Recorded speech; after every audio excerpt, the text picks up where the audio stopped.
Hello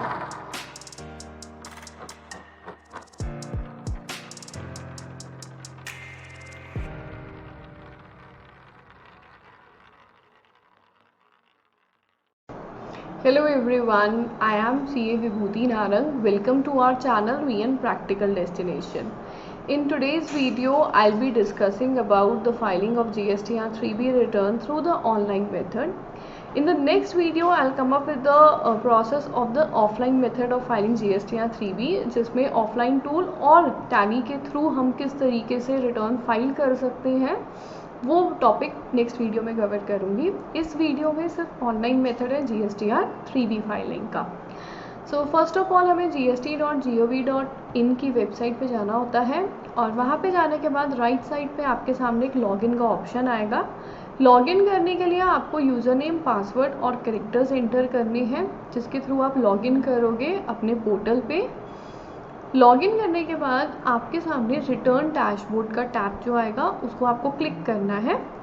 return dashboard में जाके जो भी आपका रिस्पेक्टिव फाइनेंशियल ईयर है और return filing period means the tax period जिसकी आप रिटर्न फाइल करने वाले हो, वो रिस्पेक्टिव मंथ आपने सेलेक्ट करना है जिस मंथ की रिटर्न फाइल होगी, और उसके बाद आपने सर्च के ऑप्शन को क्लिक करना है।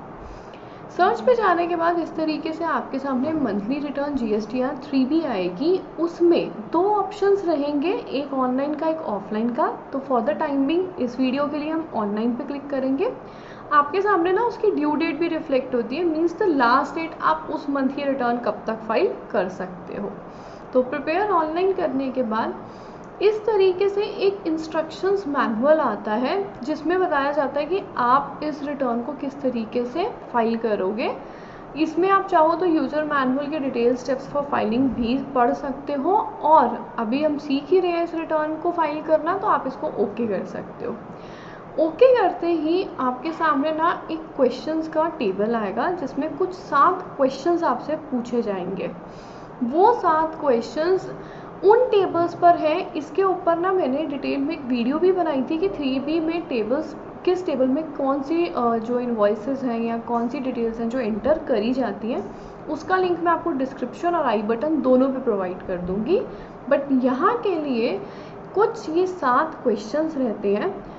7 क्वेश्चंस में जो सबसे पहला क्वेश्चन है ना, वो है कि do you want to file a nil return.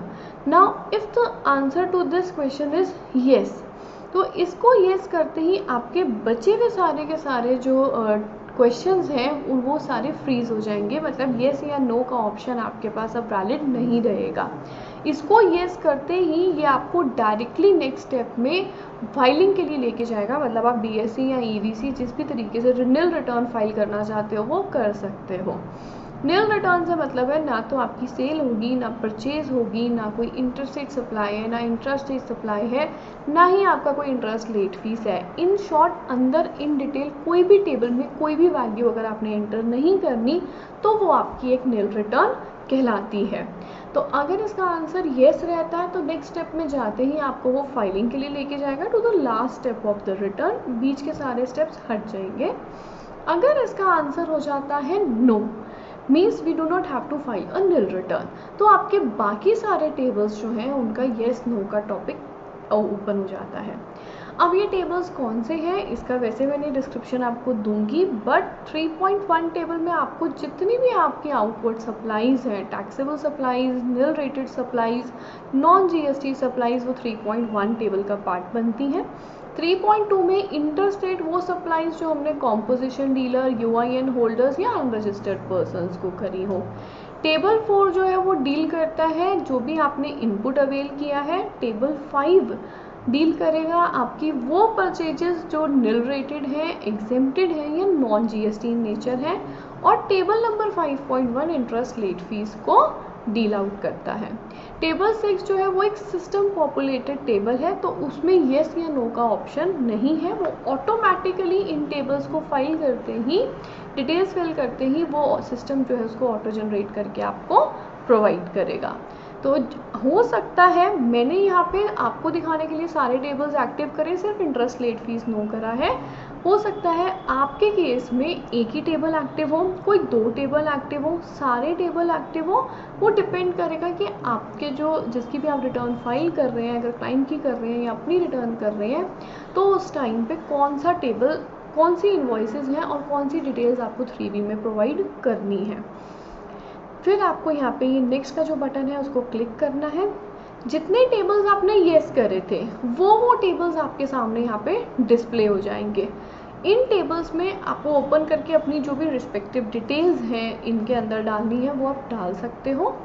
डालने के बाद नीचे सेव GST या 3B का ऑप्शन आएगा, तो उसको आपको सेव करना है और सेव टैब प्रेस करते ही ऊपर एक ग्रीन कलर का डायलॉग बॉक्स आएगा विच सेज GST या 3B डिटेल्स सेव्ड सक्सेसफुली। तो ये डिटेल्स जो है यहाँ पे सेव हो गई हैं और सेव करते ही आपको प्रोसीड टू पेमेंट के टैब पे क्लिक करना है। प्रोसीड टू पेमेंट करते ही आपके सामने कैश लेजर, क्रेडिट लेजर और नीचे मतलब ऊपर कैश लेजर क्रेडिट लेजर आएगा और नीचे आपके सामने टेबल नंबर 6 आएगा। कैश लेजर, क्रेडिट लेजर और इलेक्ट्रॉनिक लाइबिलिटी रजिस्टर, इस पर भी मेरी एक वीडियो है, उसका भी मैं आपको जो लिंक है वो डिस्क्रिप्शन बॉक्स और आई बटन पे प्रोवाइड कर दूंगी। यहाँ पे आपका जितना भी टोटल कैश अवेलेबल रहेगा और टोटल क्रेडिट बैलेंस होगा वो यहाँ पे आपको पोर्टल पे रिफ्लेक्ट किया जाएगा बिफोर यूटिलाइजेशन। यूटिलाइज करने से पहले जितना भी टोटल बैलेंस है वो यहाँ पे डिस्प्ले हो जाएगा। नीचे टेबल नंबर 6 में ऑटो पॉपुलेट होके आएंगी सिर्फ आउटवर्ड सप्लाईज की फिगर्स। रेस्ट आपको ITC किस हिसाब से एडजस्ट करना है वो आपको खुद एंटर करना होता है इसमें। लेट सपोज इस टेबल में लास्ट में आपके पास टैक्स आ जाता है पेबल, और अगर आपने चालान पहले जनरेट नहीं कर रखा उस केस में ना आपका ये जो क्रिएट चालान का टैब है वो एक्टिव हो जाता है और एक्टिव होते ही वो आपको क्रिएट चालान के ऑप्शन पे लेके जाएगा। बट लेट सपोज अगर आपने चालान पहले बना रखा है या आपका कुछ पेबल नहीं आ रहा तो आपको make payment post credit to ledger के ऑप्शन को क्लिक करना है। क्लिक करते ही ना एक वार्निंग आती है। वार्निंग ये कहती है that you are about to agree to credit claim and utilization as indicated. So as indicated means as indicated in table number 6। Relevant amounts will be deducted from the electronic cash and credit ledger। मतलब ये credit ledger में जो भी आपने amount अभी लिखी है वो कैश लेजर या क्रेडिट लेजर जहाँ से भी यूटिलाइज करना है आउटवर्ड को वो वहाँ से रिड्यूस कर दिया जाएगा। Also amount of credit claim will be credited to electronic credit ledger. जो जितना आपने क्रेडिट क्लेम किया है वो इलेक्ट्रॉनिक क्रेडिट लेजर में रिफ्लेक्ट करेगा। Once these entries are made these can not be reverse. तो एक बार आपने यूटिलाइज कर लिया इसको आप रिवर्स नहीं कर पाओगे। Are you sure you want to continue? So they are asking you कि आप श्योर हो इसको आप करना चाहते हो या नहीं। अगर डाउट लगता है रीचेक करना है तो नो करके एक बार रीचेक कर सकते हो। अगर आप श्योर हो तो उसको आप येस कर सकते हो। येस करने के बाद आपके सामने आएगा offset successful. That means liability offset या credit claim have been done successfully. Kindly find the return through EVC। EVC is electronic verification code and DSC that is your digital signatures by clicking on proceed to file button।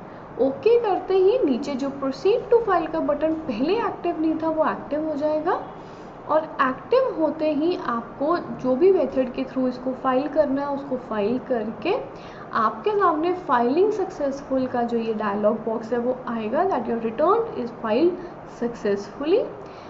आपको एक do not reply की तरफ से GST के यहाँ से एक mail भी आएगी और एक आपके रजिस्टर्ड मोबाइल नंबर पे मोबाइल मैसेज भी आएगा रिफ्लेक्टिंग कि आपकी जो रिटर्न है वो फाइल हो चुकी है। इस वीडियो को करने के लिए 3 वीडियोस मैंने पहले ऐसी बनाई थी जिसमें इसका लिंक है। First is the GST in detail, the second is the electronic credit ledger, cash ledger and liability register and the third is how to prepare GST चालान। तीनों का जो लिंक है ना मैं नीचे डिस्क्रिप्शन बॉक्स में आपको प्रोवाइड कर दूंगी, तो आप चाहो तो वहाँ से रेफरेंस के लिए देख सकते हो। और ये टॉपिक मेरी वेबसाइट vnpracticaldestination.com पर कंसेप्चुअल क्लैरिटी के लिए कोर्स आउटलाइन में जीएसटी पार्ट 1 में जीएसटी रिटर्न्स के टॉपिक में इन डिटेल अवेलेबल है. So if you want to go through the steps, आप यहाँ पे जाके भी इनको देख सकते हो, और अगर आपको कोई दिक्कत आती है तो you can approach me for the same. Beside this, I also teach online as well as offline for the practical training of these subjects. So if you want, you can do the registration through my website for the classes also. That's all for today's video. If you like the video, then please press the black thumb blue and subscribe to my channel for latest update. Thank you very much.